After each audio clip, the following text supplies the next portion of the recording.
मान्छेहरूको लागि मैले के लेखेको छु थाहा छ? छोरा मान्छे हुन एकदमै गाह्रो छ। हामी त छोरी मान्छे हो, छिनमै रिसाइदिन्छौँ, छिनमै रोइदिन्छौँ, फकाउने मान्छे भए पनि नभए पनि यतातिर फर्केर बसिदिन्छौँ होइन, त्यो हाम्रो मुड हो। तर छोरा मान्छेलाई एकचोटि रुन पनि 100 चोटि सोच्नुपर्छ। कहाँ रुँदैछु, मान्छेको अगाडि होस्, भिडमा छु कि अलिकति न्याउरो देखेको छु कि जस्तो सुकै अवस्था होस् हाँसेर गुज्रिनुपर्छ। यहाँ यतिजना हुनुहुन्छ, उता हुनुहुन्छ, this is for all of you. यो चाहिँ मैले लेखेको एउटा पोएट्री, छोरा मान्छे।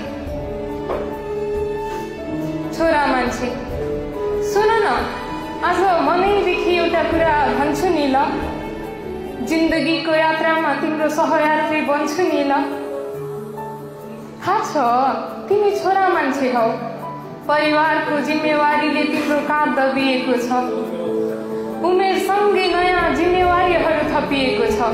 तर तिमी हिम्मत नहार्नु ल, अरूको खुसीको लागि आफ्नो खुसी अलपत्र नपार्नु ल, सबैको रहर पुरा गर्न आफ्नै रहर नमार्नु ल। जिम्मेवारीले दबिएको तिम्रो कामलाई सहारा काँध म देउला नि, तिमी हात दिनु साथ म देउला नि, तिमी रुँदा तिम्रो आँसु पुछिदेउला नि, तिमी भनेर त हेर म सबै कुरा बुझिदेउला नि। तिमी मलाई माया दिनु, बदलामा म तिमीलाई खुसी देउला नि। दिनभरिको थकानले ज्यान भारी हुँदा त्यो शिर मेरो काखमा राखी निदाउनु है, पीडाले त्यो मन भक्कानिदा मलाई अँगालो हालेर रुनु ल।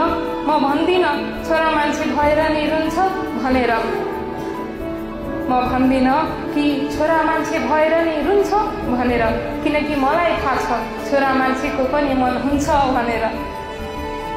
तिमी सुनाउँछौ साना तिना कामले मेरो खुट्टा गलेका कुरा, तर कहिल्यै सुनाएनौ पीडाले त्यो मन जलेका कुरा। रहर त तिम्रो पनि धेरै थिए होला नि है, भाग्यले कति अधुरो बनाइदिए होला नि है।